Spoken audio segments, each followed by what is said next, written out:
Okay, testing 1, 2. Can we have any volume going? Okay, testing 1, 2. There we go. Appreciate you letting me know that was muted out, man. That is one thing I'm gonna have to definitely watch for on this. Okay, so I guess I'll have to start the stream back over. Being's eye just kind of messed up there. So anyway, what I was saying is there seems to be some debate as the new players are coming in. They're just now starting to open up their black market. They're wanting to look at getting their first manufacturers. They're unable to actually access the Helm. So the Helm is when you look at the map and you can come in here, or of course traveling to La Pont Muette or the Talak Panjara area of it, which is going to be back here. But you're going to complete a mission once you hit Kingpin, and it's going to send you to Yanita Nara over here in the Red Isle. So when you come up and you see her, you're going to talk for a little bit. Curious how to unlock. I'm going to have to figure out how to open up this text, because for some reason it only shows little parts and pieces. I'm going to bring up my stream here so I can see the rest of your question there. Sorry about that, guys.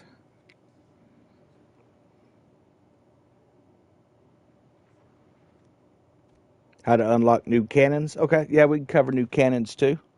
So one of the big things, though, is she's going to give you a mission, and it sounds like from what it sounds like from I believe it was Brawler who was asking today about getting that mission completed so he can access the Helm Empire area here, and also this is actually sent. She gives you a lease, and it is sent to the warehouse. Well, next to the warehouse, there's a mailbox over here. So you need to come over and check the mail and get that lease, put it on your ship, and then sail out to the location specified. Now, if you're having problems with it, when you pick up that lease, it should come with the mission. So you may have to come in and check your journal when you're at the map. If you're on PlayStation, you just press the square button, and it's going to bring up your journal. Now, if you look at the top on the left-hand side, just under journal, there's a little icons. The next icon over, if you look, it has a lock on it next for me. It's because I don't have any main world missions right now, but that should show up in that main world mission. It'll be a little gold icon, and you should be able to find that mission in there. But now, unless the location has changed from when I played it, I had to come out to Fort de Lis, and that was the one that I picked up with the Helm lease she gave. But like I say, she's going to tell you where to go. After that, you are now eligible to be able to come in and pick up these hostile takeover areas. And to get those, you just jump into the hostile takeover, and that's how you're going to gain the rest of your areas. So what I've been kind of doing here is just working on a lot of our, trying to get these factories up to 4s is what I'm looking at. Got quite a few of them. Still got a few 3s, a couple 2s. Seems like there's a 2 up here, maybe a couple down here I've got to deal with still. Now, as far as opening up new cannons, so when you're first coming into the game, you're going to be able to get a lot of cannons from the ships that are actually, just kind of around St. Anne area. Sink those, and typically they're going to drop some cannons, but you're going to be able to come up here and talk to the blacksmith, and he's going to have some various types of items that you can buy. So we'll come into the buy and sell, and he's going to have blueprints down here. He'll even sell just regular weapons as well. Now, these are not going to be anything to write home about. You're not going to be able to, come out and conquer the world with it. But you're going to be able to do some improvements with it. It's going to get you started, including some of these. Now, where your better weapons are going to be located, obviously within the pass or over at the black market, which was Unita where we just spoke. But if you don't have a lot of pieces of 8, you're going to want to come in and look at the codex. So when you come into your codex, you should have a idea of the type of weapon you want to use.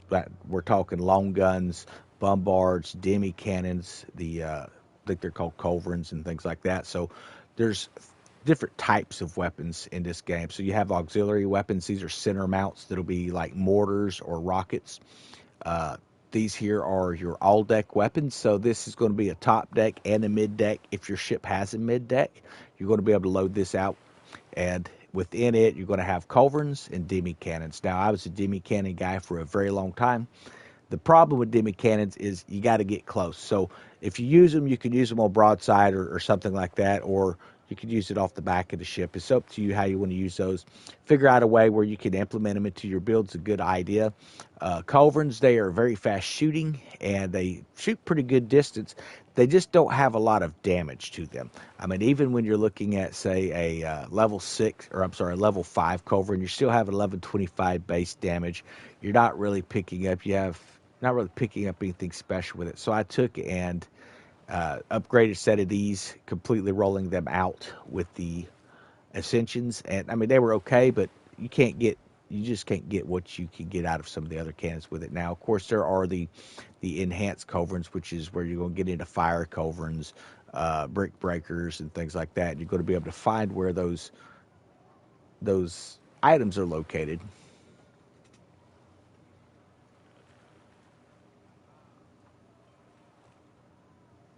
Yeah, so there was a lot of talk, a lot of people that really ragged on the game. Now, any game that comes out or that you play, it's going to have a few issues in it, and they're working on those issues. But these are a lot of these special items here. So, like the heliports, the Naga's call. These are some of the higher end weapons that you're going to see in the game right here, and they're not really dropping. You need to get this from the Neon Strongbox. So whenever that comes back in to the game, and then you have this one here, which is could be purchased. The Hallowed Gravestone in St. Anne with Requiem of the Lost is available. That event hasn't come back in. That may be, it may be Halloween before we've seen that again, because that was a Halloween event last year. I don't know. We'll have to wait and see what they're going to do. I know the Hellfest event has come through. It's active right now, but it's just for cosmetics. So unless something changes, it doesn't sound like you're going to be able to get some of these weapons until they roll back through. And that's true of any of them. Now, there is a gentleman over here. Anyway, when you're in that codex there, you can find out where they're located. But as I say, most of those weapons, you can find the blueprints around the aisle. They will let you mark it. But this guy here, Blackwood, once you've opened up the black market for sure, I don't know if he's in here before you reach Kingpin or not. So if you don't see him and you're not a Kingpin, that's why. If you do see him, let me know, because yeah, he used to didn't show up until after the Kingpin ship. So you can come in and talk to him, and he actually sells weapons too. So there was a lot of questions about where to get like the Dardanelle cannons and even the Divine Thunders, which I'm currently using on my ship here. Well, he's selling those this week, so he has the Divine Thunders, and then of course the Dardanelle's gun. So this is basically a bombard that fires in unison. They all shoot at the same time. Explosive 3. They can be rolled up pretty nice. They do a great job on the schooner. Then, of course, you could get armors in here. You can pick up Ascension modules, upgrade parts, a lot of different stuff. Now, if you look down a little further, he's going to have a blueprint for a ship. Now, these are blueprints that was released during the pass last year. Each So if you're new to the game and you're wondering where to get certain ships, be checking over here with Blackwood, because he's going to have them.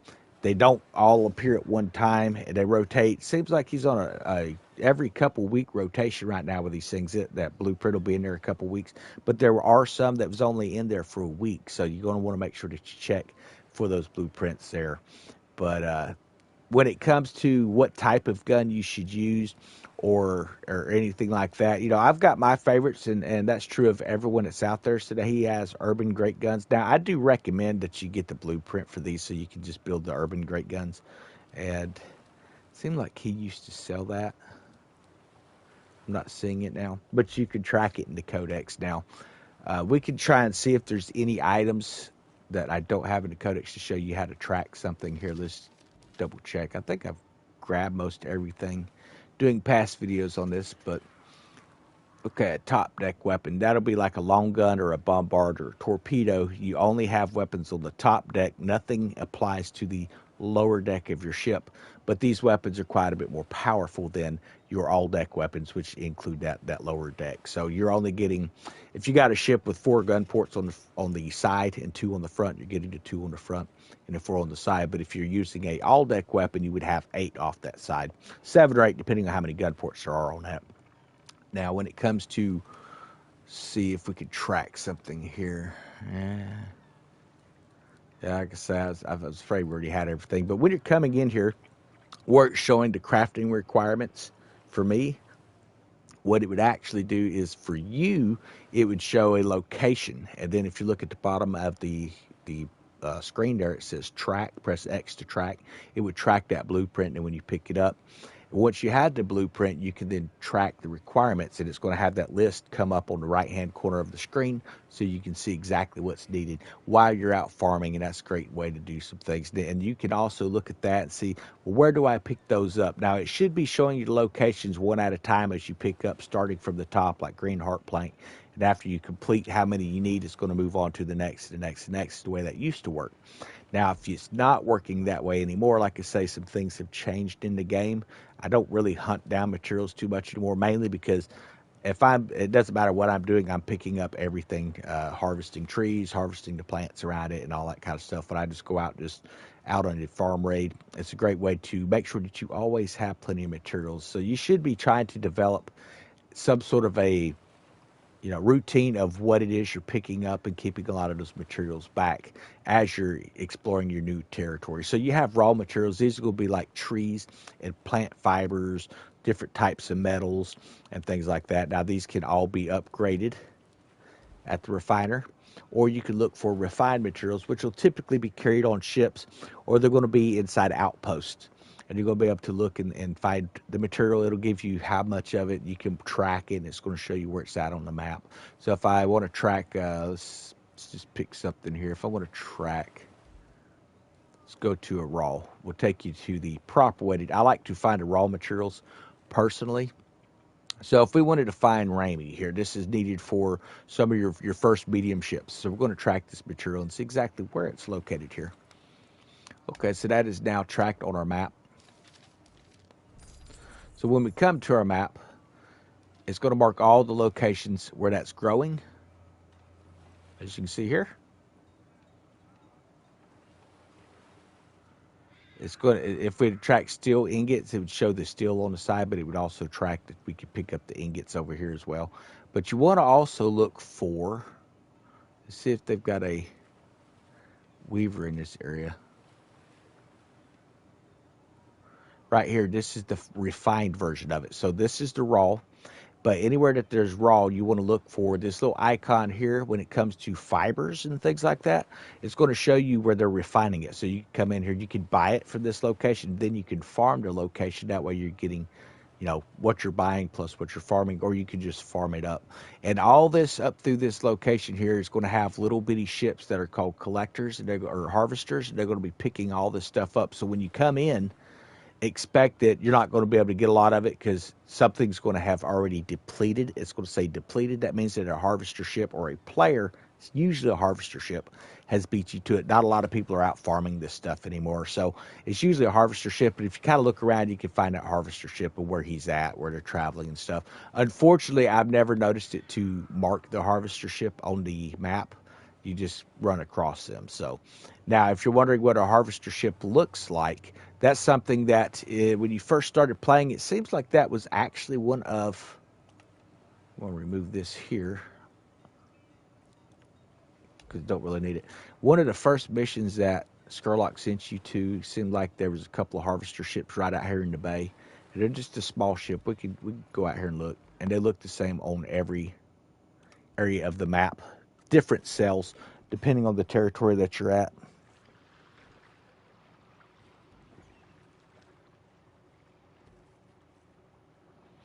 Yeah, so I've enjoyed the game. It gets compared to Black Flag a lot. Now I like Black Flag in some aspects, as far as the idea of the pirate ships and stuff. I didn't like that we're stuck to one ship, and really you have like a few options for upgrading weapons, but there wasn't a whole lot of weapons to choose from and things. You could build your custom ship, and as the large ships roll out, it's going to get even better and better in this game. Now, every ship from the small ship to the medium ship up to the large ship is going to have its strengths and its weaknesses. So there's you a gatherer. Let's see how he's carrying acacia and coconuts. Well, a gatherer in that territory over there would be carrying the fine ramie and even probably some of that steel that we were looking at as well. They typically carry the raw versions of it. So for those who are just kind of starting off. But yeah, so it can be kind of a challenge. I remember the first time I jumped in this game. It was during the just before the release of some of the betas, and I think I was in a Hulk, and I thought, you know what, I'm just going to open up some of the map, and I turned south here, and I left St. Anne, which is where I'm heading now. Now, make sure you do not fire into St. Anne. If you shoot into St. Anne, it will fire back. So that was one of the things that we used to play around with, like PvP and stuff like that. We'd fight right there. That way, if they missed, they shot into St. Anne, and guess what? They got sunk. So that was kind of fun little thing to do, but like I say, don't fire into it unless you want to get sunk. Then hey, fire away.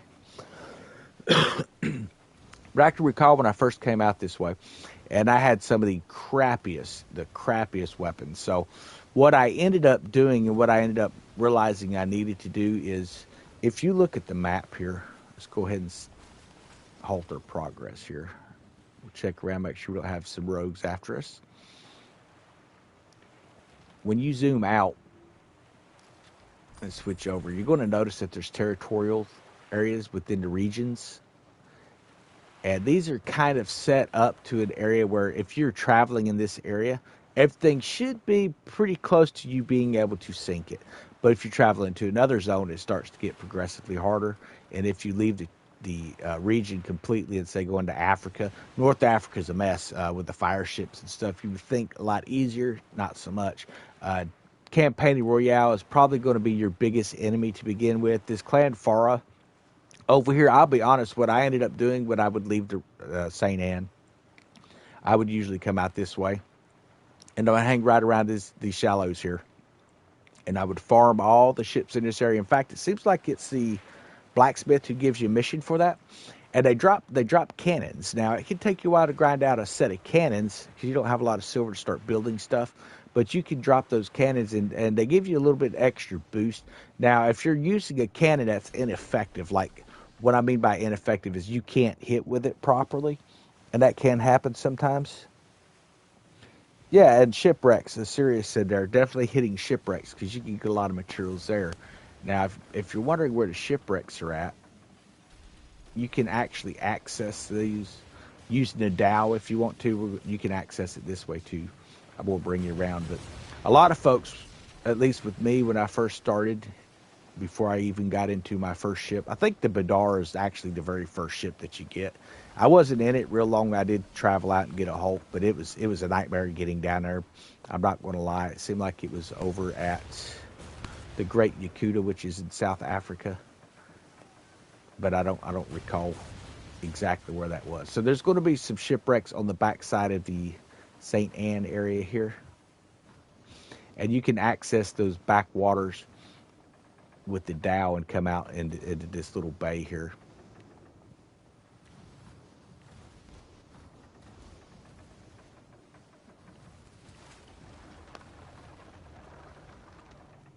Okay, let's bring up our map. Okay, so when you're coming out of St. Anne, don't leave the safety zone. Just come across this way in a dhow, and you're going to be able to get your acacia planks. You're going to be able to take out some of these crocodiles as well. And as you come out, you're going to be able to then grab the small campaign shipwreck here. There's another shipwreck over here. Now, keep in mind that there's going to be bull sharks and things and great whites and stuff, so you need to make sure you're ready to spear these. But you'll be grabbing a lot of these territorial things here. And then, of course, you could come on around and start taking the bog iron. And you're going to be able to build your first ship. By the time you have to stick pretty close to the shorelines and then come back up through here. Again, getting the jute. And then, of course, your coconuts and coming back up into St. Anne. And once you do a pass like that, you should be able to build your first ship if you're just starting off in a dhow. Now, if you're trying to find a good ship, like I said, you're going to have to go to that codex. I mean, the dow's an okay boat. It's not my favorite, but once it's ranked up, it's not a bad ship at all. But same thing in codex. If there's a ship you want to do, you can come in and check. But it seems like, if I'm not mistaken, y'all actually have to open up the blueprints before they all show up in the codex. So the best way to do that is to go to the shipwright in St. Anne. And when you hover over a ship, you should be able to hit reveal location, and it should give you a location for that. I can tell you that your first two medium ships, the Brigantine and the Snow, you have to travel to Talak Panjara. And you're going to want to be in something fairly sturdy because it's all the way up here. And you have to go across the open seas. And we're going to go ahead and sail across there. And that's why you drop anchor. I'm going to go ahead and sail across just to kind of show you what you're going to be dealing with. Now, you can kind of watch the clouds a little bit and try to dodge around the storms. Some folks will take the northern route. They'll just shoot straight up and then come across the top section along the edge of the boundary. And that works, but you still can run into a storm.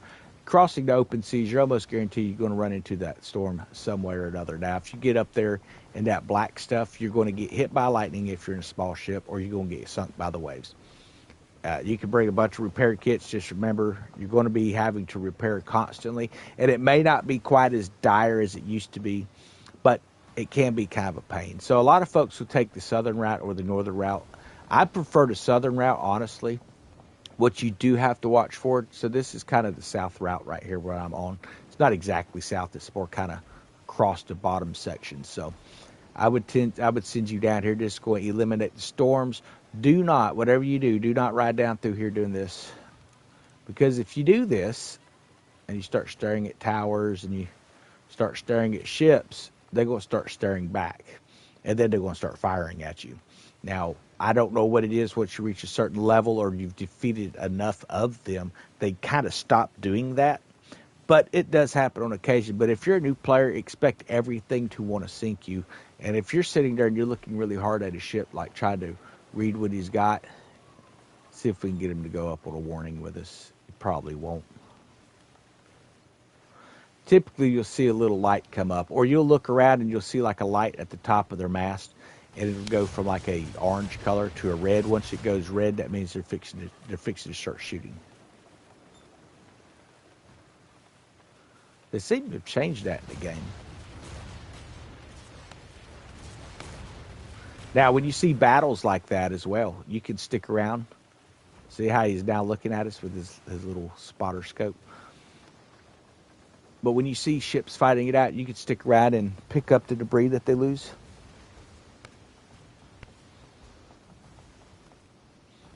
For me, my favorite weapons in the game early on, fire bombards. They have 1, 2, and a 3. You'll probably have to start off with 1 if you're just coming in. But like I said, go to the codex, track where it's at, find out where they're being sold at. It doesn't seem to me, I don't think I was even a kingpin when I first got those. So it's not going to be a black market item for the first 2 at least. I think fire bombard 3s is a black market item if I'm not mistaken as far as the blueprint.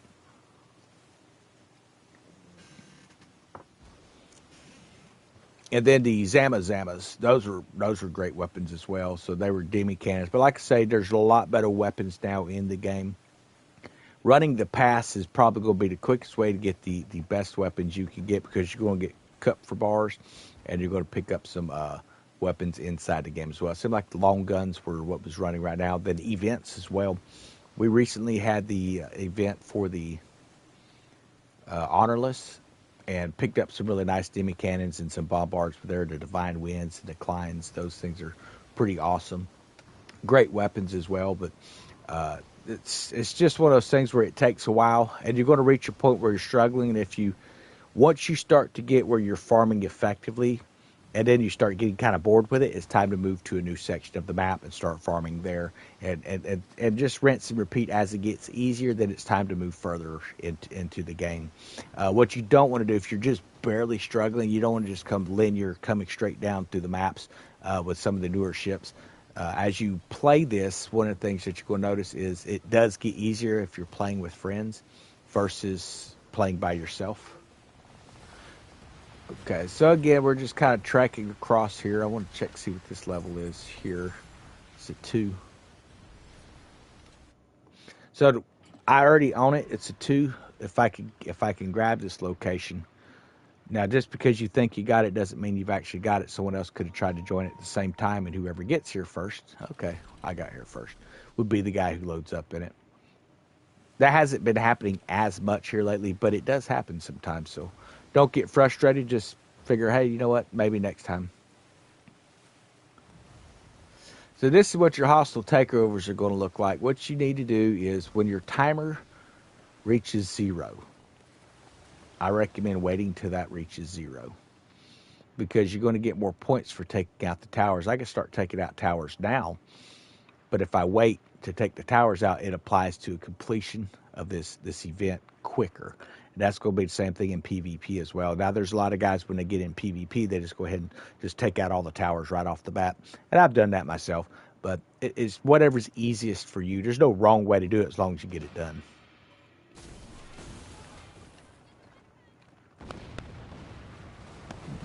Down. Then you want to take out the ships.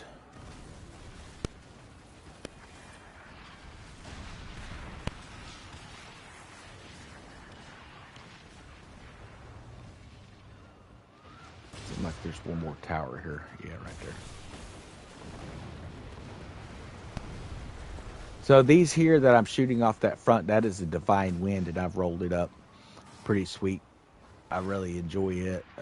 Then off the rear of my ship, I've got a Bombard 5 that I have equipped electric to. I think I put one explosive perk on there, if I'm not mistaken. I'll have to look at that here shortly. But they hit a lot harder than some of the other weapons that you actually open up. The white ones when you roll them up, the long guns and stuff. It's one of the things we've been kind of playing around with within our group. Just coming up with new cool builds. Things that's not currently available in the game, you can get pretty creative with it. And then off the sides, we got those darts. Like I said, they're spun up 3 times. We have Siege, I believe. And then I put explosive on them, just amplifying the explosive off that perk, and then of course the Siege working well for a battleship type deal that'll take out these walls. Well, I tell you what, it is really hard to see in the fog. Hey, how's it going there, Desert Rat? I figured you guys would be out farming, man. Figured I was hitting tier 2.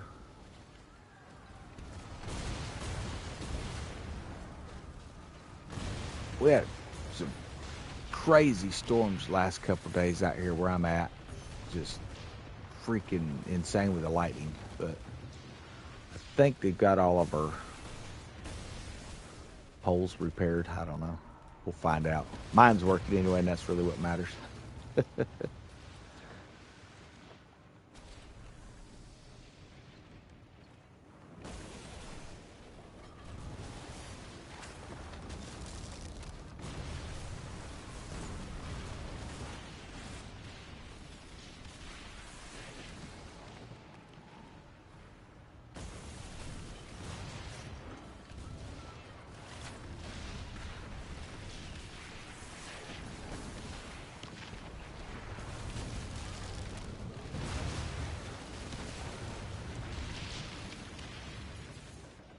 All right. Now, I do like the way that they've done the hostels here compared to what it used to be. If you've ran a lot of these, you probably have noticed you have a steady flow of incoming enemies now instead of just, minuscule waves like 2 here, 3 there. They kind of really start to come in, especially in the northern section of the Indies. They just continue to come in with greater and greater force. Now, they do kind of spawn in. I think that's where a lot of the fog and things like that are starting to come into the game. Is it hides the fact that they're spawning in directly around you a little bit, so it doesn't pull away from the actual game itself. But definitely been enjoying that myself, because I know the more ships you sink, the quicker you can get these things over with and move on to the next one. And if you're lucky, you can finish these solos pretty quick and just in time before the hostels. As long as this guy doesn't aggro on us. Let's see if we manage to get it in time. Darn, nope, we didn't. Okay. Sometimes you can finish them off in time and be able to catch a PvP hostel right after it. But they've been kind of playing with the timers, I guess. It's, they kind of caught on to what we were doing with that. So I haven't had that option in a while. So I'll show you some of those other weapons that I was referring to. I don't think I've got a lot of the old weapons from the old days. Most of that stuff I broke back down. I do have the old blueprints and stuff. Like I said, it doesn't tell me where we got them from, but each blueprint, I recommend getting the blueprint over buying the weapon. You might have to save up a little bit more, but that way you can build them as you need. And also, don't hesitate to jump into in-game chat too and let people know what you're looking for. Not everyone's going to come up and say, "Well, that's going to cost you 10 million silver." No, good and well. Privacy and friends list. I don't know. I'm not sure what it's set to. Oh, it should be friends only. There we go.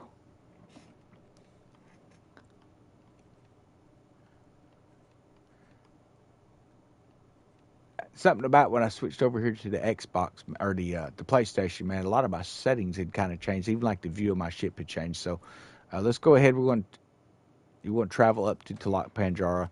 Like I say, don't worry about fast traveling everywhere like we did or like I do. But if you come across the lower section here of St. Anne, you're going to cross right in. You're going to miss those storms typically. You're going to run into some waves.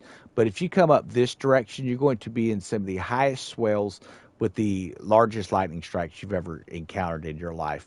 And you're probably not going to make it. So if you come across the southern route here and just come straight up, you can then hug up to this island and come straight up into Talak Panjara. And I do recommend that you come check it out because they don't have the same stuff. When you're looking at the outfitter, that's where you buy the clothing and stuff, they have a little bit of different stuff. Now, this one will have most of what you see in St. Anne, but St. Anne doesn't have what this one has. When it comes to the Hawker here, you're going to find out that they have different types of repair kits as well.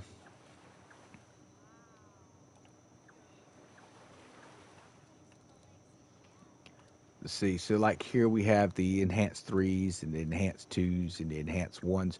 I do recommend the enhanced repair kits. They heal a little bit more. So, look here. So, this one here is going to do 6,000 whole health. Well, this one here does 20%. Whereas this here may be more, adapt for a small ship. The 20% going to help a lot more on a medium ship to a large ship. And it's going to have a less cooldown time on that as well.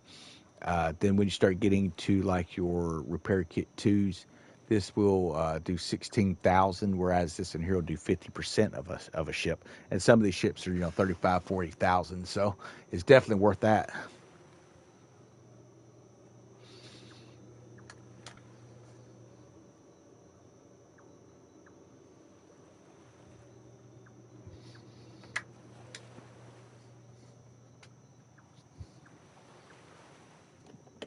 Okay.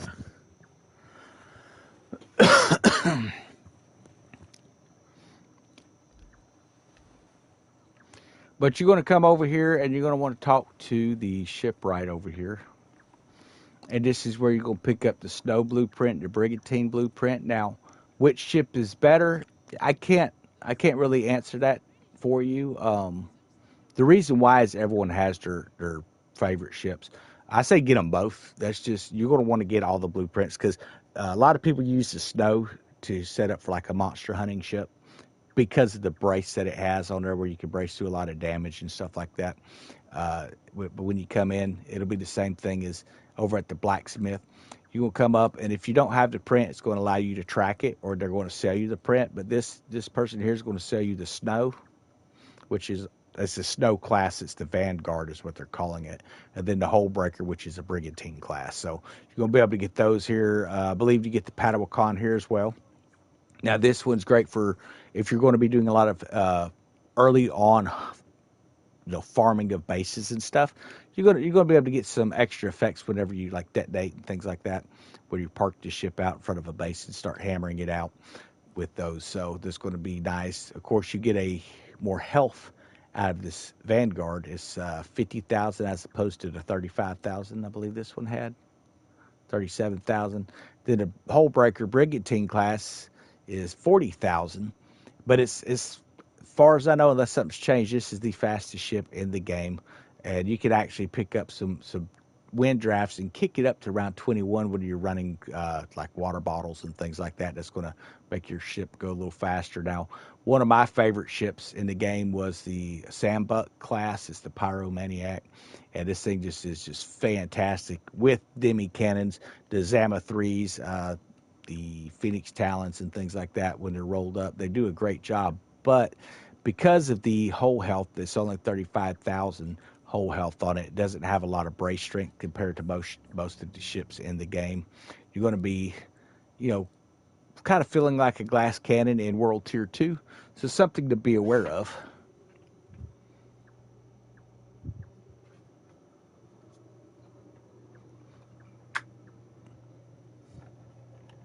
I gotta get this fly real quick. I think I got him. Yep, I got him. I think been driving me crazy all day. He finally landed where I could see him. Okay. Now, when it comes to the bark, the brig, the juggernaut, the sharpshooter, and the impulsor, this schooner right here, the impulsor, that's what I'm using tonight. You can get it in the pass right now, so it doesn't take long to play through the pass, especially when you're playing with the crew guys. So if that's something you're looking at and you're really struggling, and you're thinking, if I could just get into a ship or something like that, and you want to play with a crew, let me know, man. We got several of our guys from the Discord group. Why So Serious is the leader of the Banished Souls Discord. He'll be able to get you an invite over to that, so we can actually, get you in game, start helping you get progressed up. We've helped a lot of people coming into the game because we all have a love for the game and we want to succeed. The best way to do that is to make sure people are playing it. So that's kind of what we're looking at right now is building up. And you may decide, what, you've outgrown this one day. Hey, there's no hard feelings. People are free to come and go as they wish, But I like this schooner class. It's probably one of my favorite. I like DPS stuff. So if you look at those stats of that Sambuck, it has a lot of DPS that has to do with scorching and ablaze and things like that, AoE types effects. Well, the same thing with this schooner. So it's going to increase damage to structures by 50%. So whatever I'm doing to the structure with any weapon I'm using, I'm getting an increase of 50%. So that's pretty sweet. Then we're also getting increased weak point damage by 30% for 10 seconds. So that's a great perk to have on it. Weapons hits have a 30% chance of triggering the Fury on self for 15 seconds, which boosts your broadside weapon damage by 25% while active. And your broadsides can also trigger a 700 point damaging explosion for 3 seconds within 100-meter blast radius. So I was like, well, that's pretty nice to have that on there. Then you can start putting explosive weapons on top of that, which then add to that explosive charge rate. It's what they call an AoE, a blaze, explosion. Then they have things called Second Storm and different types of lightning abilities as well that actually call lightning down from the skies and stuff like that. So those are some pretty cool things to play around with. This is what I have on that front cannon that I'm using, the Divine Thunder. See what that's actually called here, the effect.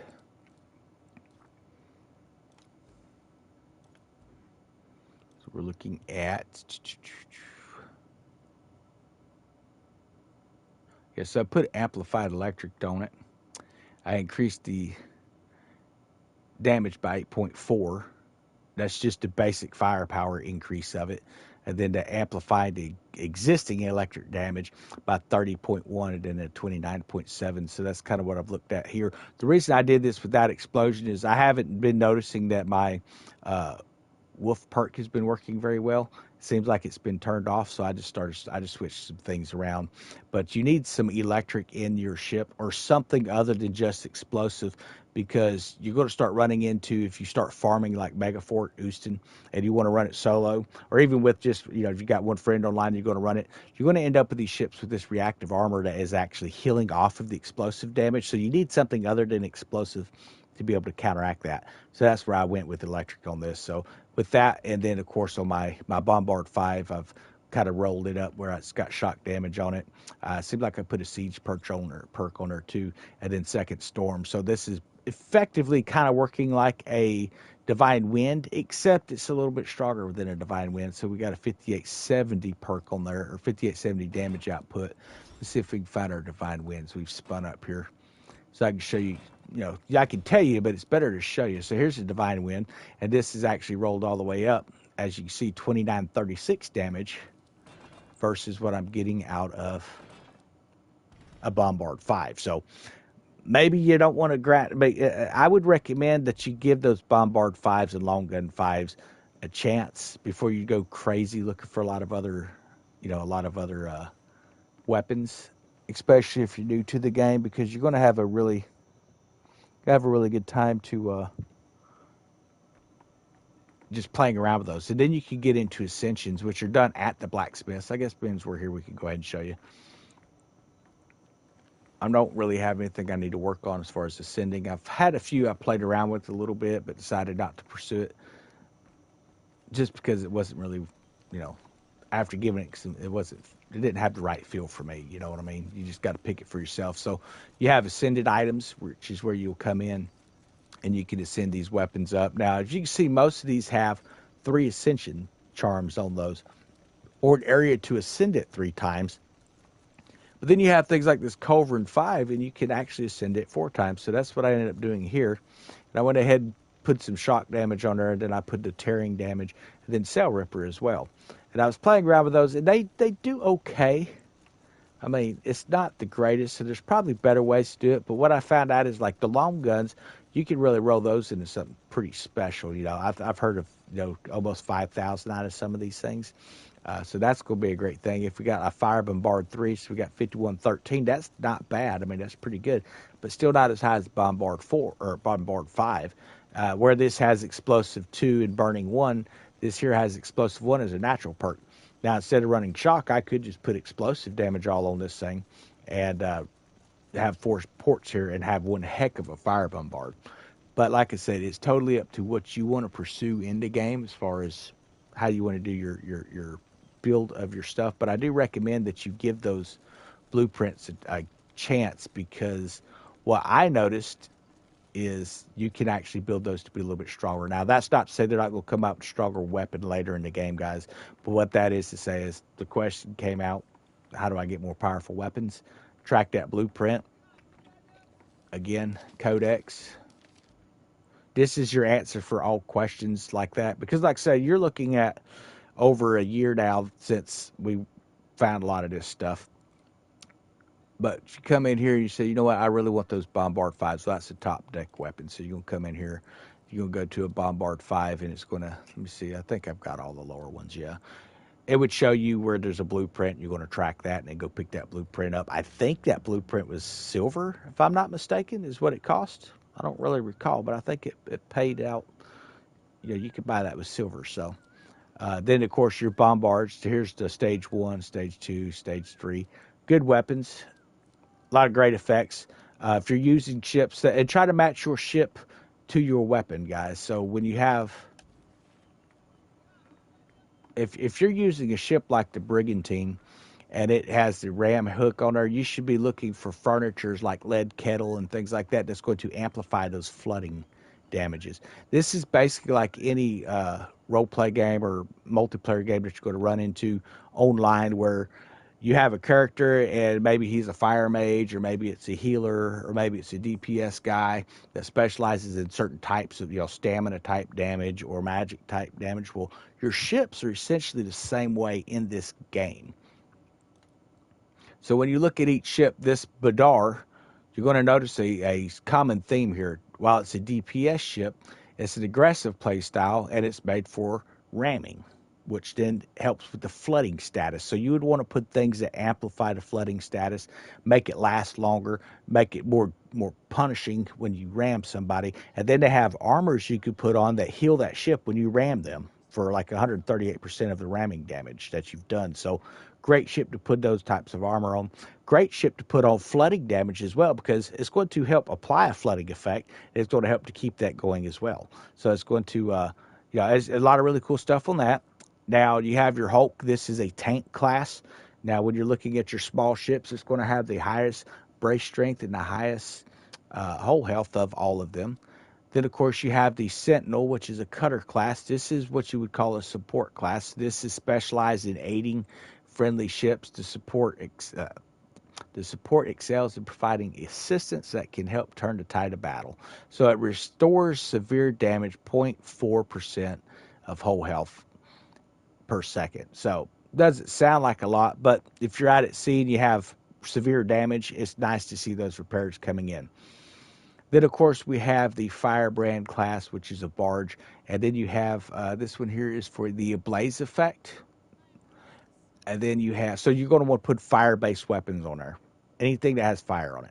Which is why I went with the Zama-3s that had the highest weapons damage for fire of anything. But you got to get right up in their grill with it because they're very short range. I think they only fire like 250 meters on a good day. So then you have the Blaster Sloop. This is a great ship to put those fire bombards on that I was showing you, because they have where they it works off of explosive damage, and the explosive hits have a 50% chance of triggering an explosion, which deals 1,500 damage within a blast radius of 150 meters. So the more effects you have coming out on the water from that damage, the better you're going to be when you're fighting large groups of ships.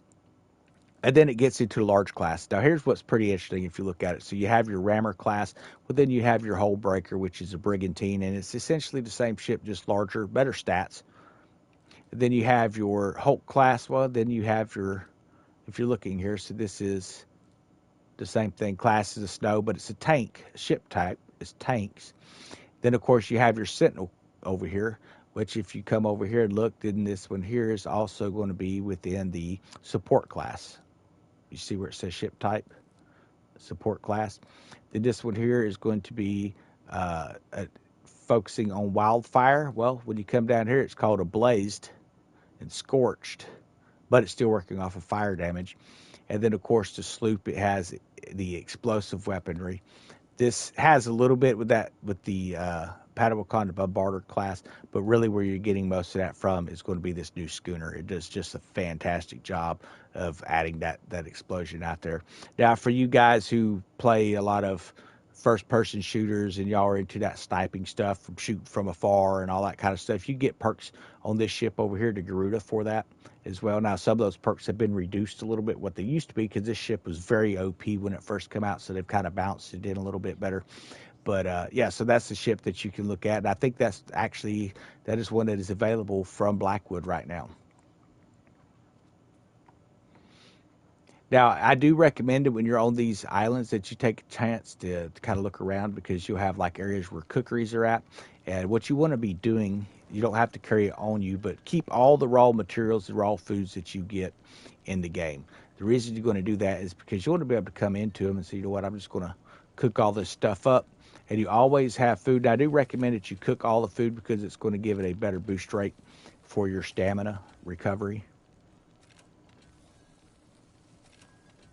Plus, it's going to help reduce the amount of warehouse space you're using if you've got some that are cooked and some that's not cooked.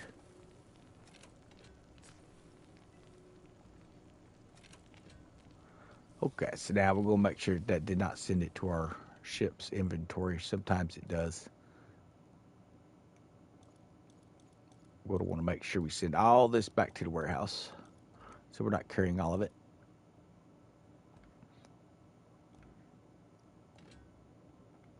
And I don't really need all of that food on me, because, it does weigh quite a bit. So we're going to send some of that. I'll keep about 600. I probably don't need that much, but we're going to keep it under anyway.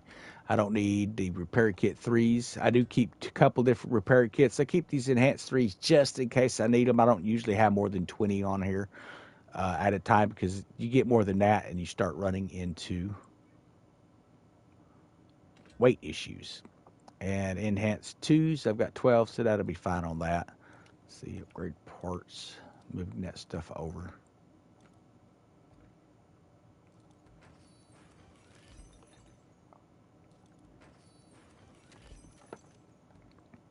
So I'm opening up these silver raider caches that I'm picking up from the hostile takeovers that I'm running. They could be PvP or solo, like the one you seen a minute ago. And you'll get these different types of materials from them.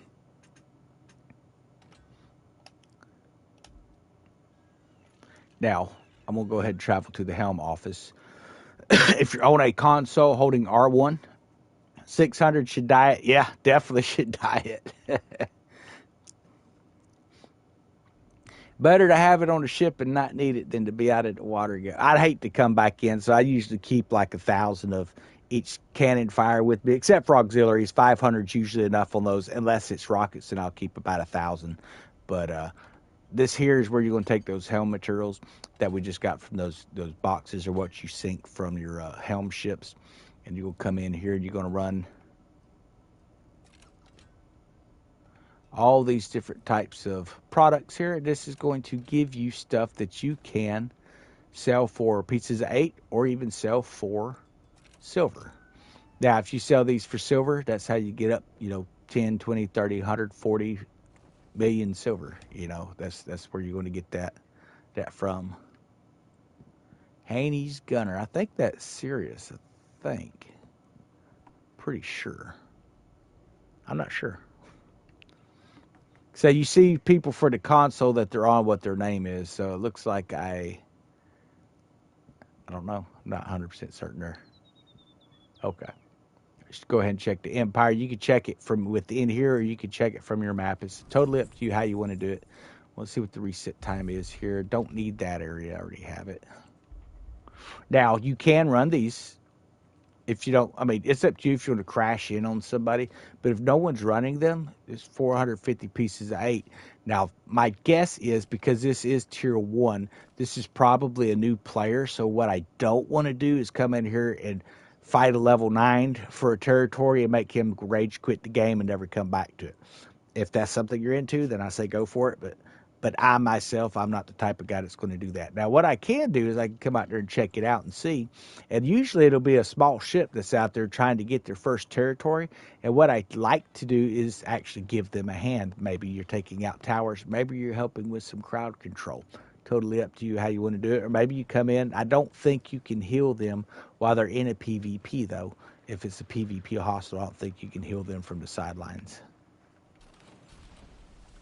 Maybe if you're in the same crew as them. Let's see where that location was. I'm nosy. I want to go check it out.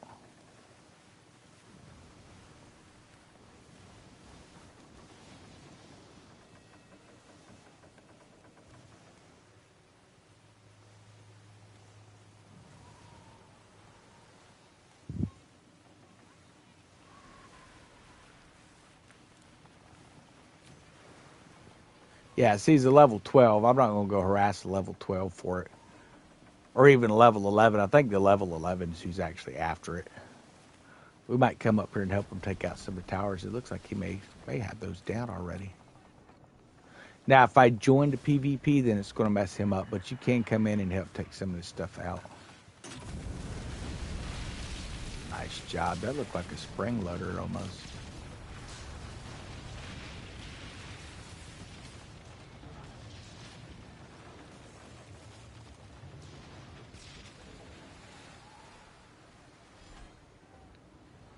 Yeah, so that is a Sambuck. Hey, all right. We got us a Sambuck player. Love it. Yeah, he's good. I don't think he needs any help.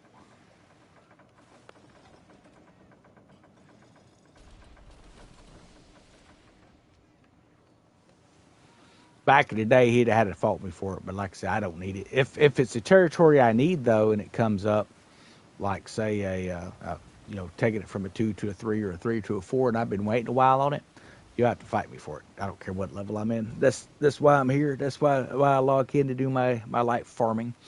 But we're not going to harass the new guy. We're not going to do stuff like that, or I'm not going to. Like I say, you can play it how you want. It's your game to play how you want. You can play by, straight up pirate cutthroat rules. Nothing wrong with that. We've all been there, all done it. What I do want to see is the game to continue to get new folks in, and I think one of the things that can sour people pretty quick. But understand, when you jump into a PvP thing, that is the name of the game. Wow, look at the dowels. Got 3 brand new players. Sweet. Yeah, I will jump into my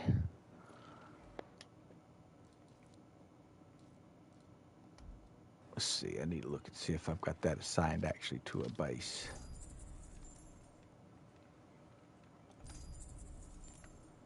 I might actually have that assigned somewhere. Let's see. Nope, not that one.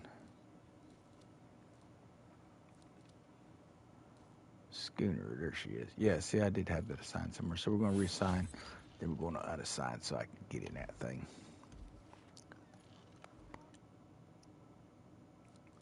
So this is one of my favorite small ships that I was in. This is actually one of the first DPS ships I really played around with.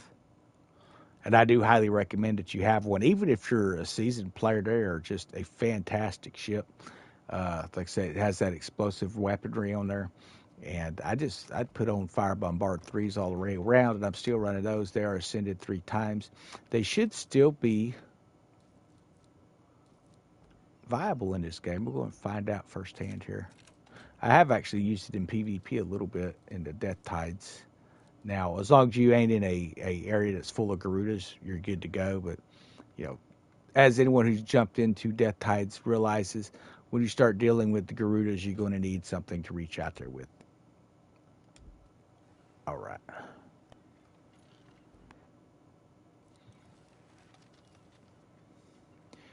Okay, so while we're waiting on a respawn of our bases here, looks like 6 minutes, you can come in, and what I like to do is run some of these bounty bosses. These are what you call a lower boss, lower tier. They used to just be bounties that you could run.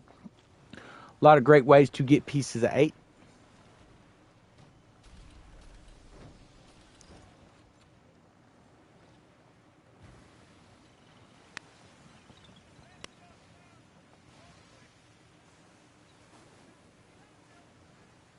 So this is just to show you what you can do with a small ship. You don't have to have those real big ships. These things are great for traversing through the little river corridors and stuff like that.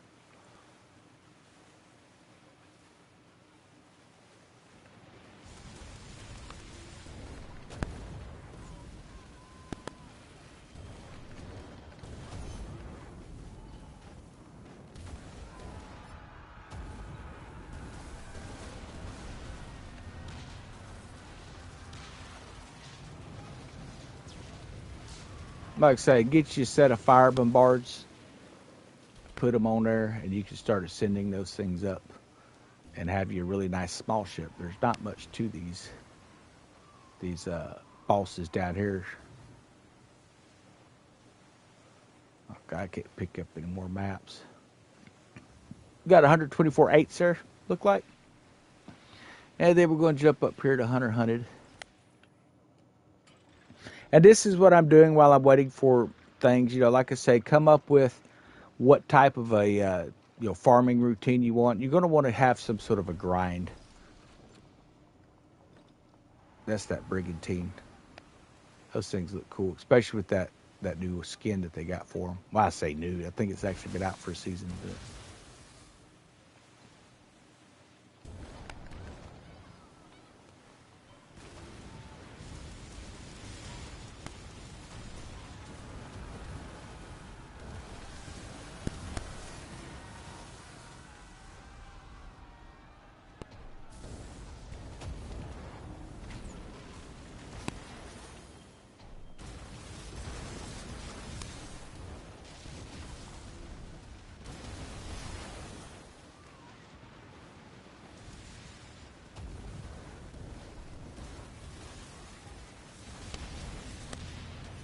And something you should be aware of in game too is if you're selling with friends, when you join up in like a group like what we're in right now, you get a better loot payout a lot of times, but it will slightly, not very high, but it will slightly scale the enemy. Now, when you get a group of 3 guys in, that can scale it a little bit more. But what really will get you is when you call for help. You'll see people calling for help on a lot of stuff. And what ends up happening is it scales that enemy way through the roof, and you'll have like a group of guys come in and they'll each take a shot, and it'll actually leave the area and leave you to fight it by yourself. That kind of stuff does happen in the game. Not as often as it used to be, but it does still happen on occasion. They come in and you're like, oh, the boss is easier than I thought, and they'll leave. Well, the reason it then and multiplied it is because you end up like 10 or 15 guys come over each taking a shot. So the game goes, well, we need to make the boss a little bit harder. And once it scales up, they all leave. So it's rare that it happens, but it does happen. So if that's something you're dealing with, or if you're in a team and you're like, okay, well, it seems like it scaled it up, try to break down to where it's you and a group of your own and your friend and a group of your own, and you just coordinate on your headset of where y'all are going, and see if that helps you with some of the leveling as well. It's usually not too bad if you just have one group coming in.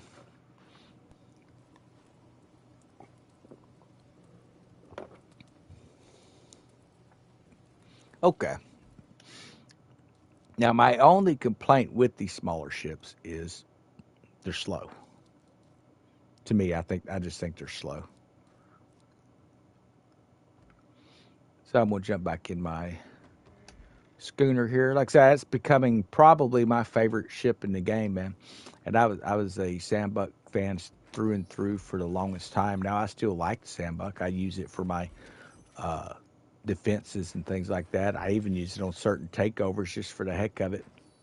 What I don't do is I don't typically run up into Houston and try to solo in it, because it's really the weaponry I've got on it. It's not really made for taking out the walls and stuff like that very effectively. So it would be a very hard battle to try and solo that thing in there.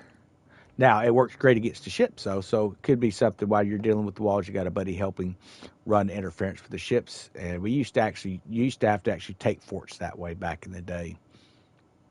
Let's move this stuff over. I gotta move me some mortars back over here.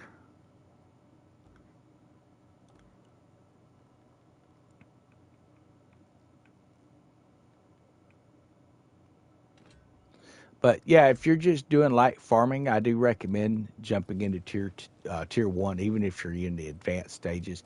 The reason for that is, I mean, we picked up 300 pieces of eight, maybe just over. I'm not sure what those paid out real quick, but just picked up those few eights just that quick. Doesn't take long, and the reason it didn't take long is because of the fact that we uh, are in tier one. Now, if we'd been in tier two, it takes 5 minutes for those guys to drop instead of 5 seconds. So, and it takes longer to complete your cycle. I'm waiting on that takeover there, but you can then come up here and do treacherous turn, and you can come down here and run this show of strength, and you come right back over here to fangs of fire, and you can just run those forward, just keep bouncing between them, and build you up a nice little stockpile of eights. And you can actually end up earning more eights within an hour doing that than you can earn by going to tier two and farming Mega Fort Houston. The way they've buffed it up with the amount of ships and fleets that they've put in there, it could get really frustrating, man. Trying to get some of that stuff done now, with them buffing some of these enemies. But it doesn't bother me so much as long as they give us a way to compensate our weapons and our ships to it, so we can always be improving and building upon our gameplay. Man, this is what happened to me earlier today. Is every location was always on the west side of the map, and what I'm needing to upgrade is over here. I do have a Helm lease over here, Fort Deuster. I think we'll go ahead and pop over there and farm that real quick. I say a Helm lease. I'm in a contract.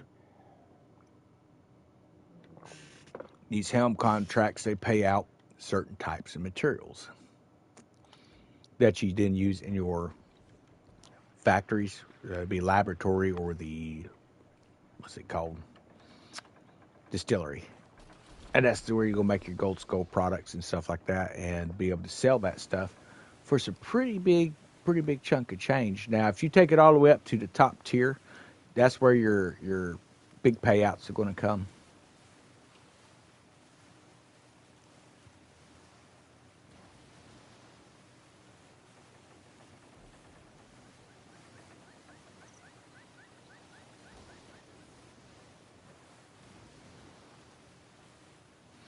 Yeah, I took the emblem off my cells here a while back. Just, I don't know, I kind of like just the effects of what we got. But this is the Hellfest set that you can earn right now off the convoys. You get those cells. You can get the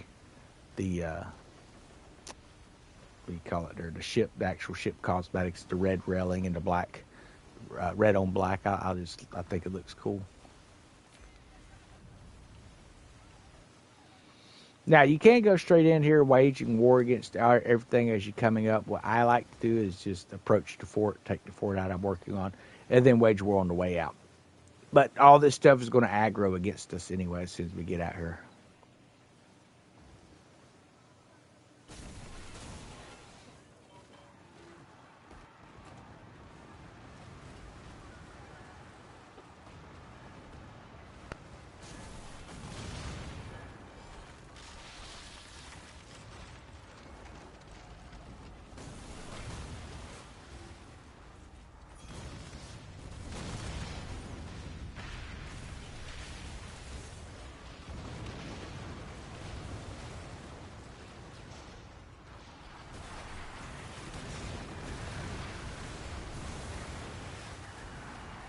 And that starts to plunder.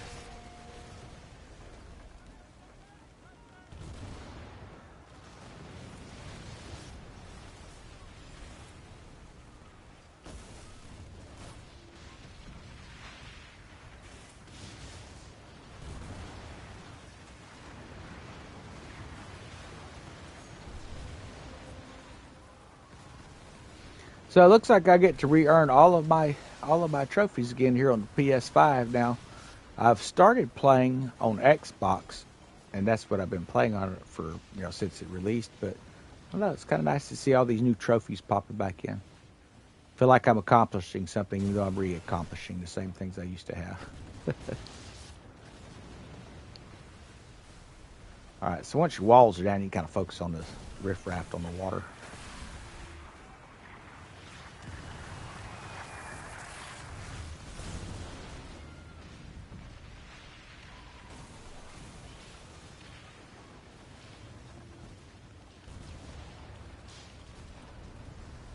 Oh, I undershot.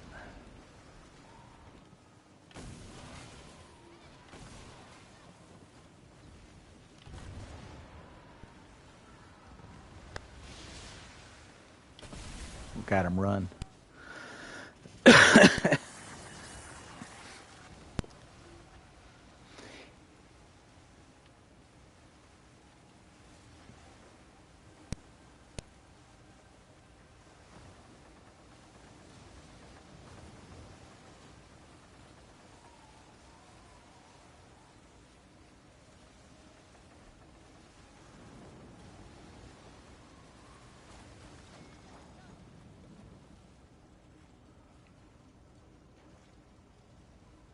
And just like that, it kind of eases off until the next wave comes in. But each wave will be consecutively more ships. It looks like Gotham Defender joined in. So they'll get more and more ships that consecutively just keep coming in. And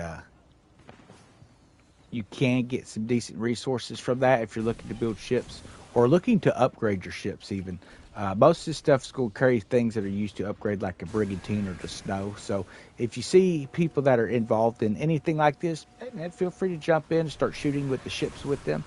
Even if you're just getting a hit on them, not actually sinking the ships too much, you're going to be able to, one, you're giving them a help, but you're also getting some of those resources given to you. Oh, I forgot about that seawall there. Get to talking too much, not paying attention.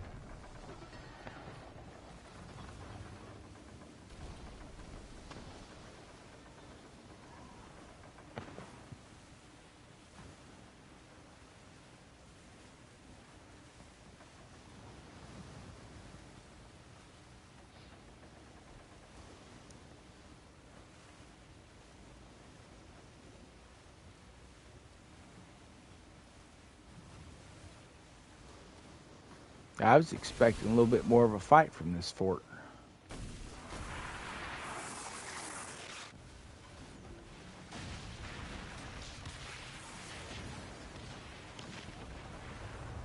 Now, there's something with that North Deuster right there, man. Sometimes it can be really hard to pick up your eights there, so you're just better off to send a ship to it if it starts doing that mess where it doesn't want to give you your payout. Swing to the backside. I gotta take this wall out back here.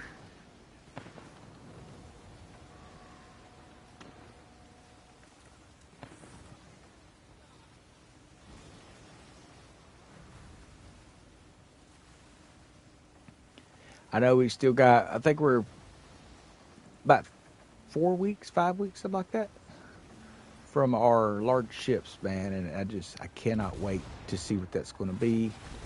I know it's going to be the frigate, but I can't wait to see what it's going to add to the game. We're going to have some new ways of upgrading some ships and things like that from what it sounds like. And any new content is going to be great. I just hope it's something that's going to take a little bit, be a little bit of a grind. Not too much of a grind, but a little bit of a grind to keep you engaged, you know?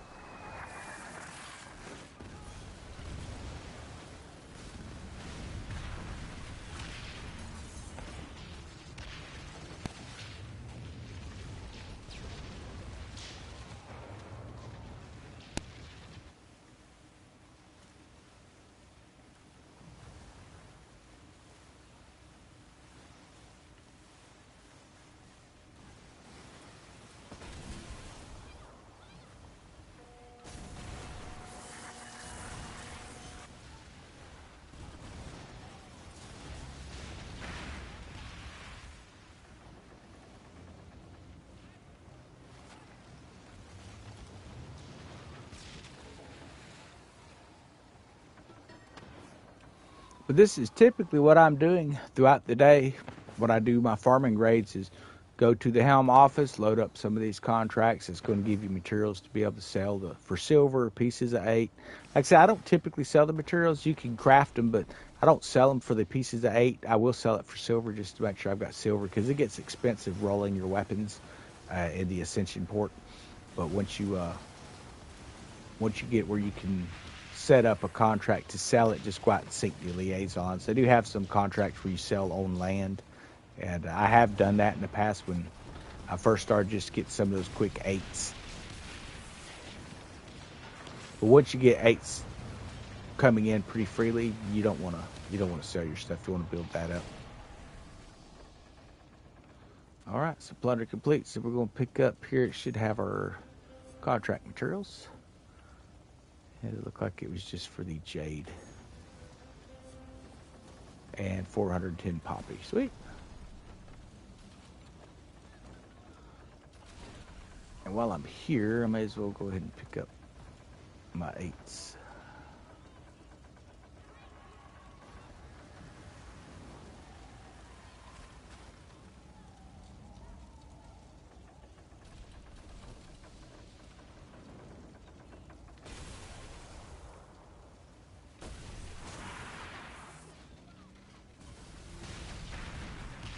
Now you can travel with the 8s on your ship if you wish.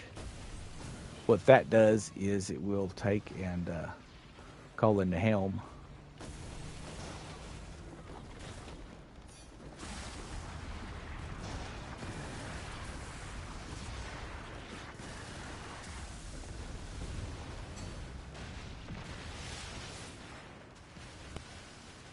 All these forts, there's just a little bitty narrow area for you to pick up. Trying to find that spot could be a pain sometimes. I'm going to turn around again.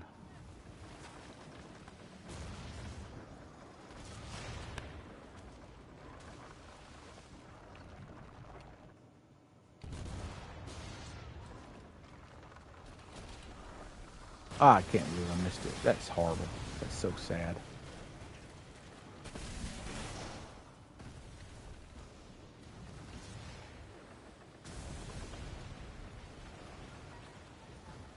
Yeah, again, like I say, sometimes it'll let you grab them there. It's right along this course here at the Deuster area. That one, I think that's West Deuster, then North Deuster. Is always just kind of can or you can't. And if it don't, then it just kind of like, I just kind of move on from it. Let's see if this one will let us pick up this time.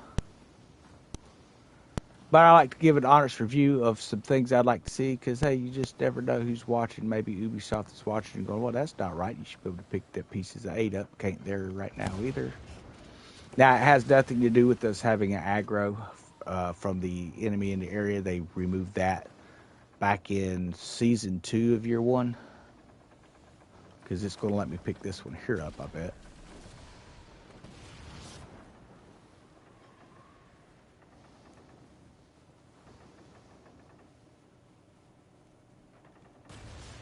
Oh, it's going to make a liar out of me. Look at this. Killing me. And that's where your pickup ships come in handy, folks. You can sit here and you can sail back and forth, trying to grab them. I'm going to come through one more time up the center and see how it works. But I have ships that can pick this stuff up if I need it. Now, back before we had ships, it was like this too. You could come up here, but it was really hard to be able to actually pick up your eight. So, them adding the transport ships is one of the best thing in this game. As far as transport ships, what does that mean? That means you're just building ships, your old ships, your small ships, whatever. You get them up, level them up, save your old armor, your old weapons and stuff, and you can throw on them. Has to be worth it at $8. Is that what the game costs now? Is $8? Yeah, it's definitely worth $8. I mean, a lot of us year one, a lot of the guys they paid for the early release. I think it was $100 or something like that. So I think it's 20 in PlayStation Store. Then it seems like Steam was $8 or $10 or something like that. That's what I've heard. I'm not sure. Yeah, the game's definitely worth it. It's going to take you a little bit to grind through some of the stuff. Even once you hit a ship, that's one of the big things is folks are realizing is, if you're in a team that's an established team, they can help you grind into a lot of these things. But even at that point, when it comes to certain weapons, you're waiting on content. And understand there's still a lot of us that are waiting on that same content to open up more of those weapons that we love in the game. That like I think it's Nagas Call and heliports and there's another one, I forget the name of it, but those events will come back up. So always make sure you empty your cargo after you run those things because it will weigh you down.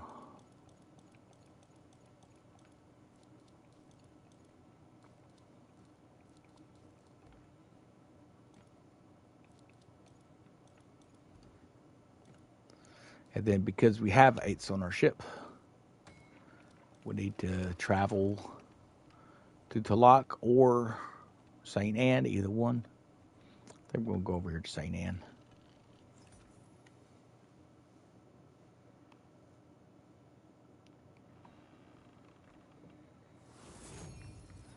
There we go.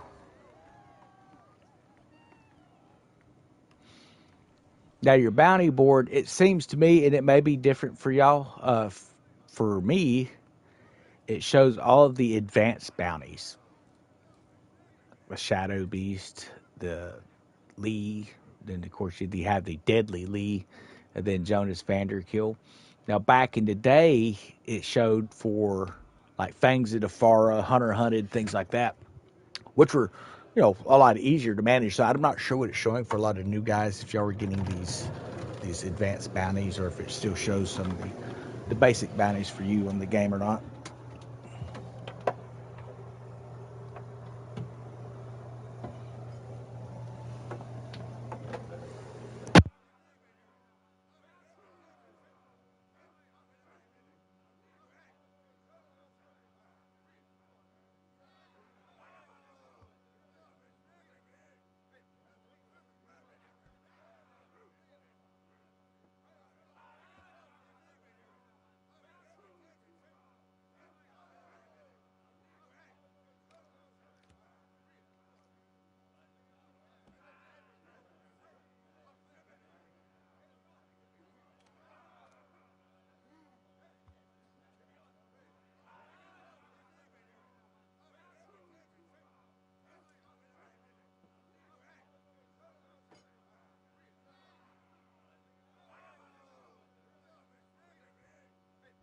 Okay, I'm back. I had to step into the restroom real quick. Let's see what we got going on here now. Now, when you're first starting off your helm, it's going to seem like you're getting these things completed like just back to back to back because you've got so many territories. There's 76 of these things to level up. So that's one of the things that helps. But once you start getting to where you have just a handful that you need to get leveled up, things tend to slow down a little bit. But like I say, you can run a lot of the other ones if you want to. Like I said, I try not to It's just my gameplay style. I try not to jump on any lower end players that are in a territory because they may actually need that. Yeah, I can always come back in and get it later. Now, if you're ranked 15 and you're in it, then if I feel like doing a PvP, then we're going to fight for it. That's just the way the game's designed, and you get a lot of people that get upset about that. You will see some new folks in here, and I don't know why they're doing it, but they're actually coming in here and they're enabling their PvP and they're riding around with a red flag. Understand, if you're doing that and you're new, not everyone's going to be as forgiving as I am. We're going to switch right into PvP and come sink you. So make sure that you do not have your PvP flag on unless you're wanting to fight other players. If you turn that thing on, they're going to come sink you because they get points for sinking you. They're going to get a little mark next to their name that they sunk someone in PvP. Now, Death Tides, that is up here for those who are wondering. You can access it here. You can access it from the title screen. It's totally up to you how you do that, if you want to do it. When we finally get the event to be able to get those heliports and things, it's going to be a location up here. This little coffin shrine is where you would come to with your points to spend them. And that's going to get you those. Now, that event is not currently in the game. In fact, I did not see it. We'll go into it real quick. I did not see that event actually in here. So we do have Phoenix Storm. You can get those Phoenix Talons there for those who have been looking for Phoenix Talons. They are actually dropping from Lee right now. The Hellfest event, this is a cosmetic set. The Hellfest event will be going on again, Glory Adorned for that. That'll be going on again next week. Then the Glory Adorned, I think this one is the Dragon set, if I'm not mistaken.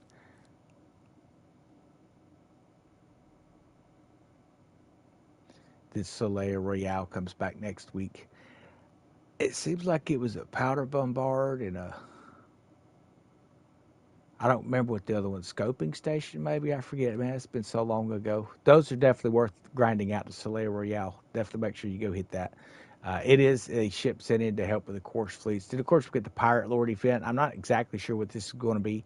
I think it's just going to be all the Pirate Lords hit the bounty board and they're going to be on the ocean. So as far as I know, I imagine the Hubach twins are probably going to be combined into one event like they used to be instead of two separate events. Like they start off and then they'll combine into one location.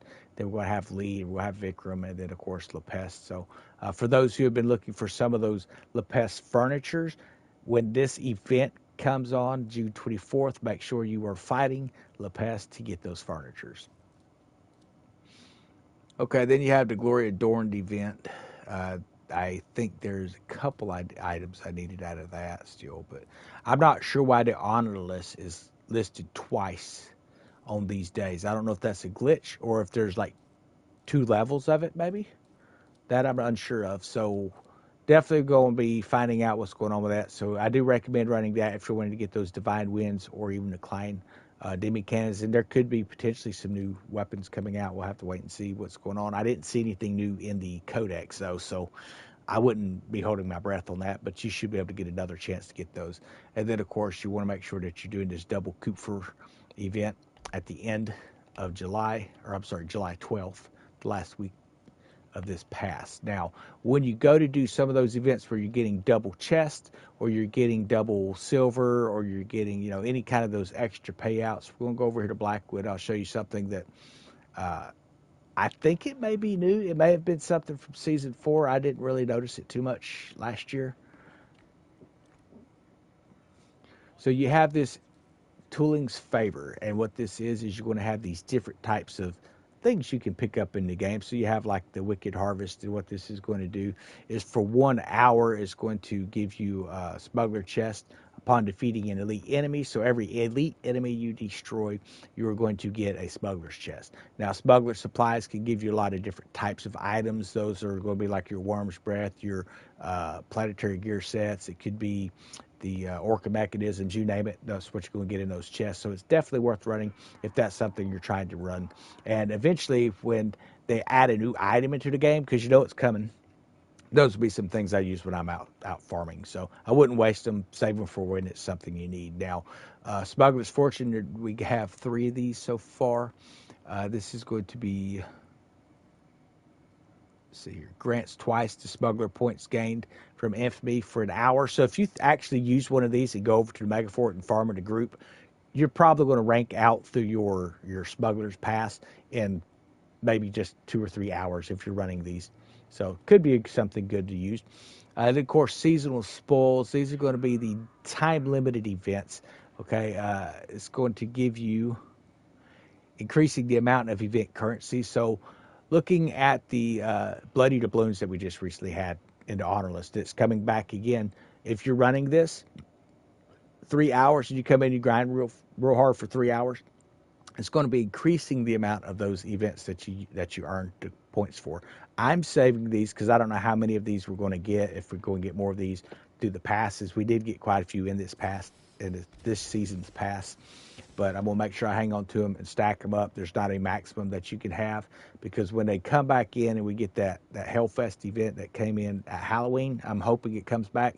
I will be burning through these things like hotcakes because I want to make sure I get plenty of weapons on those types of events. Okay, so rising heat. There was a question asked about that. I wasn't exactly sure what you were referring to, so I had to get looking around on the game. So there was,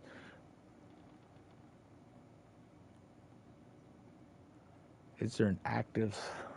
I'm about to look at that. I just barely caught what you had there, sir. Active Discord server grouping you recommend? Yeah, let me kick a link up there. Same Discord I'm in. There may actually be guys farming today. I'd be surprised if there's not. So I just figured I'd come in and do some tutorials tonight. Because a lot of these guys are farming out some heavy events right now. And I've just mostly been finishing off my Helm. Let's see. So we kick that. There's your Discord invite. You click on that link and that'll get you in the group. Make sure you say hi. But the easiest way to find groups really is jump in voice chat. If you're wanting to be in like tier 1, jump in tier 1 voice chat, or jump in tier 2 voice chat. If you're wanting to run certain types of events, you can just jump in them or whatever. There's a tavern, and then there's the leaky tap. Those are kind of open chats. They are world specific, but if you just like the conversation, it's not too bad. Then we have free events and stuff. We're trying to organize it because we have so many people who get into a room and it can be hard to hear sometimes. And if you have multiple servers going in the same room, so we're trying to balance that in. So it seems to be working pretty good so far. So this rising heat reduces the time taken to refine objects at the refinery. That's actually not bad. I don't know how many times I and others have complained about trying to refine some of these things like the sturdy eels rope and stuff like that over to refinery, and it's going to take forever, and you want to get it now, so that's actually going to be pretty nice to have. So I do recommend getting those. But again, check your blacksmith for your blueprints. You're going to also be able to check once you hit the black market. You're going to be able to come over here to Yanita, and you're going to be able to check her. She's got a ton of blueprints, and this is actually where you get the sandbuck blueprint. For those who are wanting to pick up a sandbuck, I do recommend having one in your fleet, mainly because they're just such a fun ship to play. You can pick up weapons from her as well. Like I said, I think getting the blueprints the way to go. If you're looking for some of those past season weapons, you can pick them up here. Now, understand, you're not going to be getting the Naga's Call and things like that out of these legacy caches, so don't go spending your points on it hoping that you're going to get that. Now, when we come down here, you're going to see like Flooding Bombard 3s, Far Scourge 3s. You can get these Lepicares. My understanding is these were glitched and weren't actually letting people build. I don't know, but that's what I've heard. You can actually farm them tier 2 down by Grand Fort. Just blow up those Lepes ships that show up over there, or even in the North African section, and get the cannon. And a lot of those will already have a ascension port or 2 completed on them. So as you can see, even I don't really stock up on everything like Brick Breaker. It's okay. My cannons hit harder than these things will, so I don't bother with them. But they're okay for sieges and stuff like that. Rule Custodian armor. Now these used to drop like hotcakes out of a broken gumball machine back in year 1. I don't know if they still drop that way or not. But if it's something you're looking into, you can pick up the print here. Bastion 3, it's okay. It's not worth 1650 pieces of 8. In my opinion, I would recommend saving your money on that. Now there are some armor type blueprints that she'll have that are probably worth getting for the 8s. Let's see what she's got. Yeah, so there's some Zama 3s. These are fantastic. At a base damage of 1550 coming straight in, that's not even. You get the Burning 2 and the Raider perk as well. When you're charging the vulnerable effect, that's going to allow you to do your boardings and, of course, your crew attacks and things like that as well. The Mons Meg 3, I had that for the longest time. Does great damage against walls. Wasn't so great against ships, in my opinion, but for walls, it did a pretty good job. It was mostly siege. Then there was an explosive and a piercing, and it was okay damage. You could spin them up, but to me, I was not duly impressed with them. And I actually had bought the blueprint. I probably have quite a few of those laying around still. Now I was looking for that sandbuck. Did they remove? Did they remove that blueprint from over here? Surely not.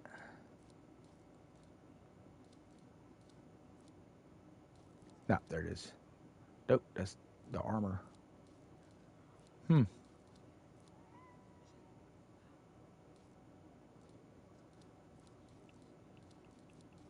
I'm probably just overlooking it.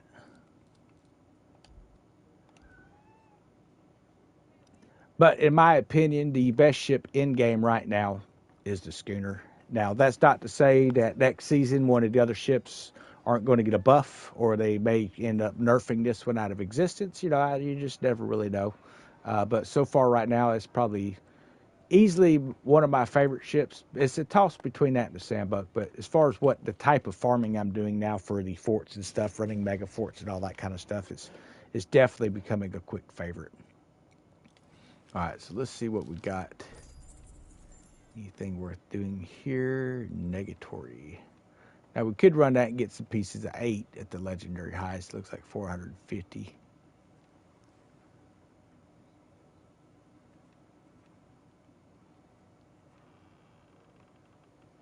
That's already running. Yeah, it looks like somebody's actually in it. We'll jump in there and help them out with it. See, I got to talking and probably missed the. I probably missed the actual event that I was looking for. I doubt it. I think everything's been over in Africa and the Red Isle so far.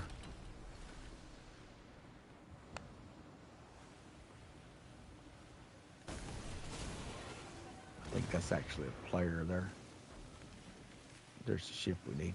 He's not done much damage to it at all, has he?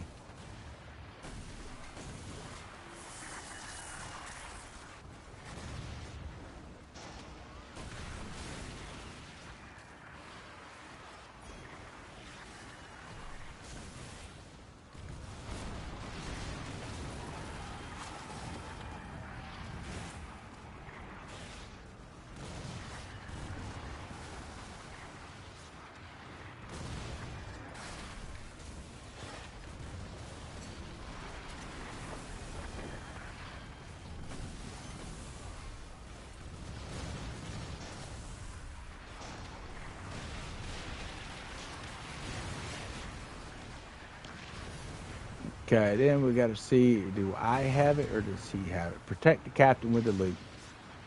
If he sinks, we've lost this. He doesn't need to play around. If you're carrying the loot, head for the nearest port, which Talak will be the port that they're sending you to.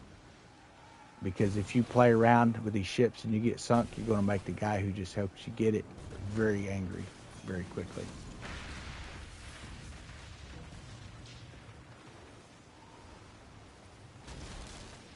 I think that was the guy that was actually running that the hostel earlier, wasn't it?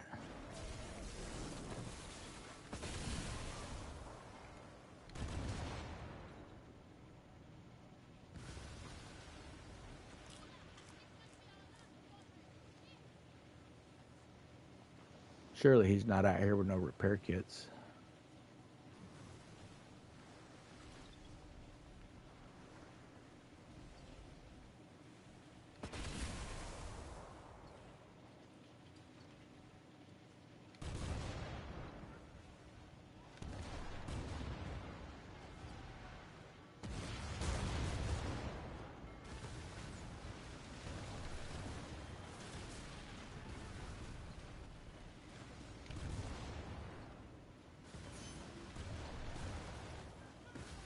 Help keep them ships off them best we can.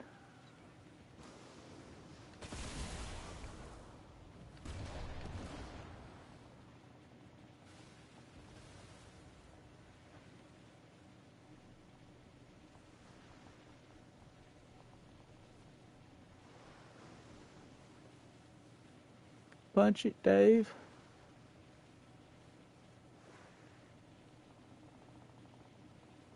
Give him a little push. Help push him.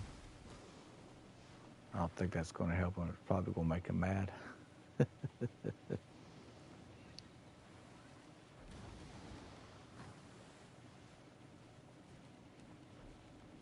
I guess he's going to take the long route. That's fine.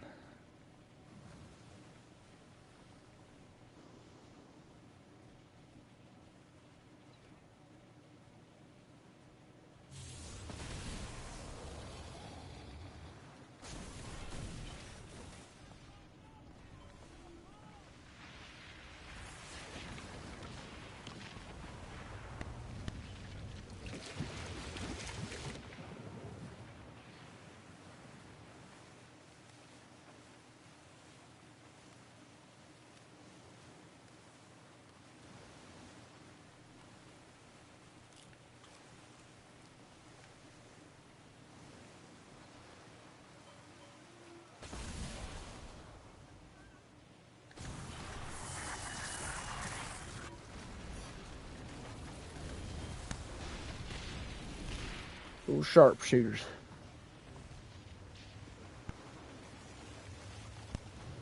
Oh, we got some Helm trailing behind us.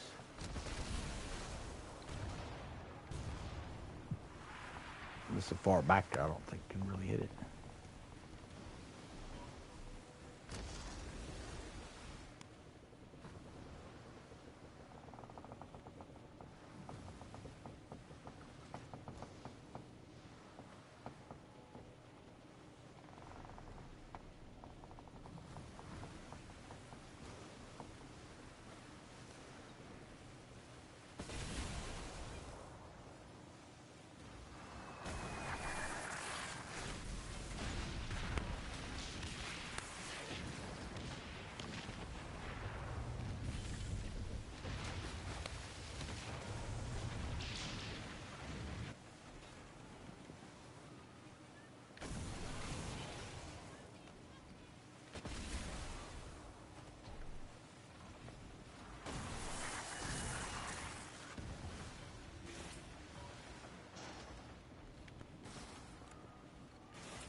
Now it's up to you if you escort your captains in there. Typically, if I get them, I just leave whoever's out there. If they got to keep up, if they're going to keep up. But if they carry it and I want to get eights, I'll follow them back in. Especially when they're at a level 11 over here, because it looked like he was struggling with just the actual helm ship or the ship that was carrying the item.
I don't know if the fort would have shot at them.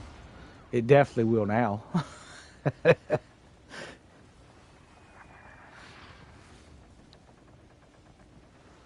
I could remember back season one. For those of you who played when this game first released, when you go to pick up pieces of eight, we used to have to do it manually, meaning we had to go to each location and pick those eights up. It sounds like you still have to until you get to level two on here. Then you can start picking them up with other ships. But uh, if you had any kind of aggression on you at all, and it was never fail, anytime you're coming through their little rivers and stuff, the little ship will like just drift into your bump. Well, then you couldn't pick up your eights. You'd have to fight and ended up having to plunder the fort, and it was just insane. So they finally made it so we could actually interact, pick up our stuff without having to fight it every time. But a lot of really great avenues, in my opinion, that they've done in the game to make it a little better, a little bit more user friendly. They've done a good job of polishing it up. Seems like the little UI there on the left that shows your health and all that stuff. If I recall, that used to just be down at the bottom of the screen in flat lines. So that looks pretty clean. They've cleaned up the actual look of the seas and stuff. That looks quite a bit nicer. If you've ever put this game in performance mode instead of quality, then performance mode, it just kind of dumbs down all the graphics and stuff, and everything looks kind of fuzzy and all. That's not quite what it was, but it wasn't too far off from that. So they've done a good job of getting things kind of polished in on it.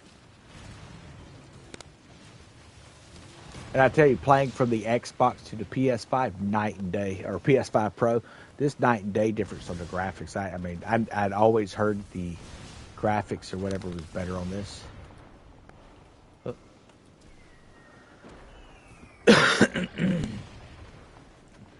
And when you help out people new to the game, you end up with a situation where you can hopefully make someone's evening. Probably wasn't real happy when I kept bumping into him earlier. Wasn't actually wanting to do that. I was just kind of not paying attention. Okay, we're going to do a cargo management here.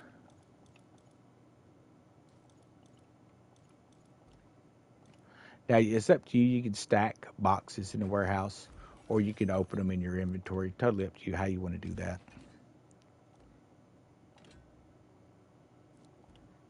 We'll go ahead and eat the chicken. I don't need it, but we're going to eat it rather than move it. Okay, let's see what we got now. Probably missed out on the hostel over here. Level 4, don't need it. Man, we could run it. Buyout. I like buyouts.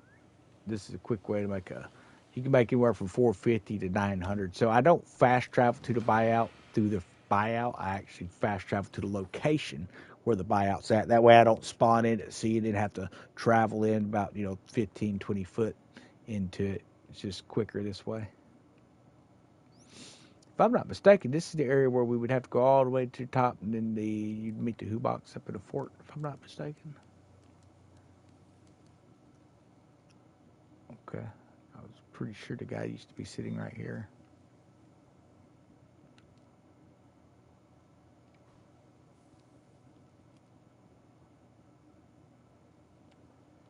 Okay, they've changed some stuff. Let's go around here. Or I've got my forts mixed up is probably what's going on here.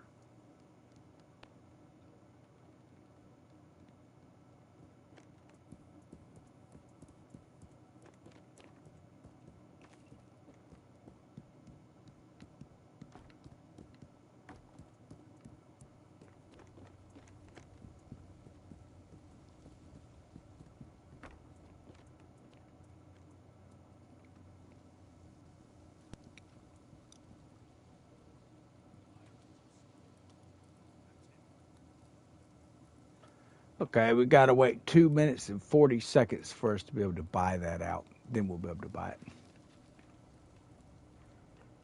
So you can usually run your buyout in a hostel if you want to. I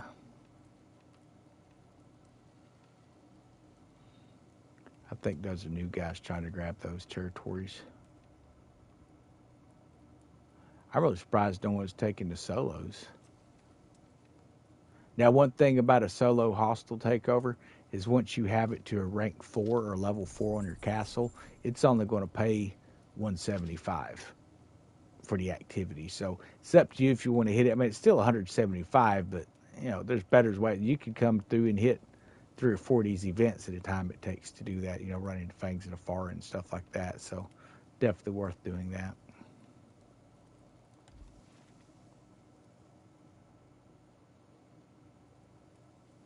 Yeah, I'm not even sure what my profile picture is up there. I'm gonna have to check on my PlayStation. That looks like something from. I have no idea.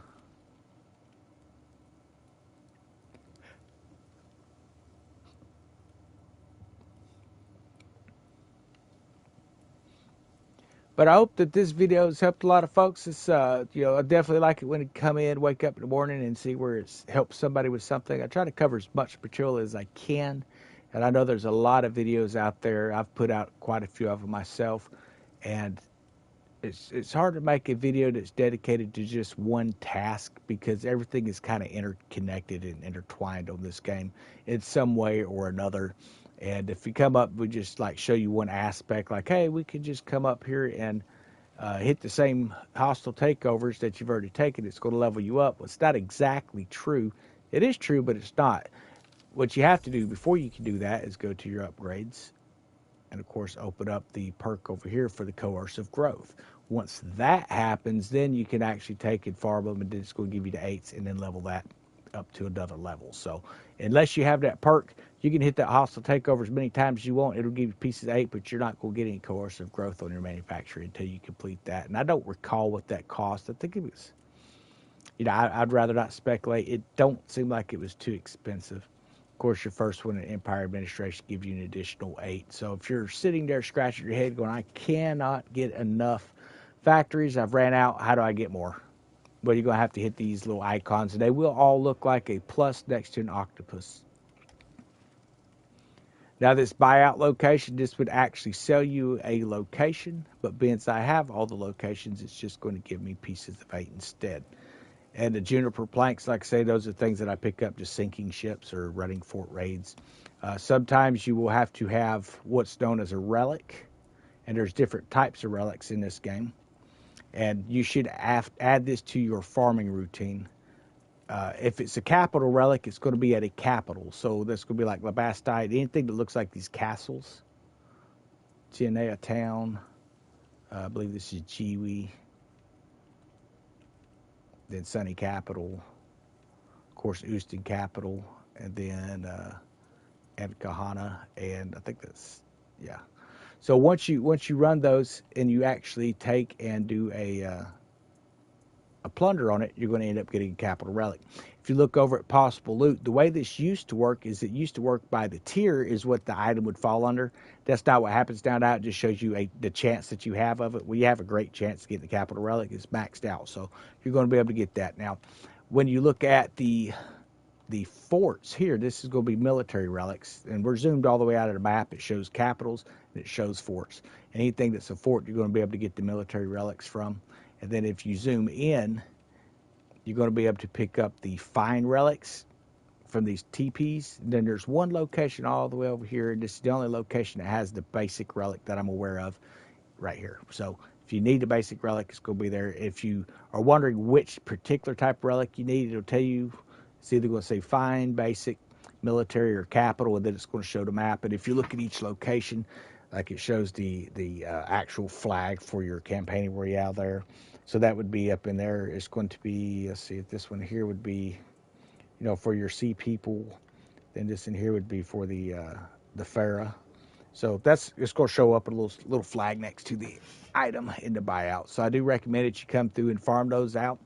And also I recommend that you take and you hit the weavers and even your foundries, because this is where you're going to be getting your ingots.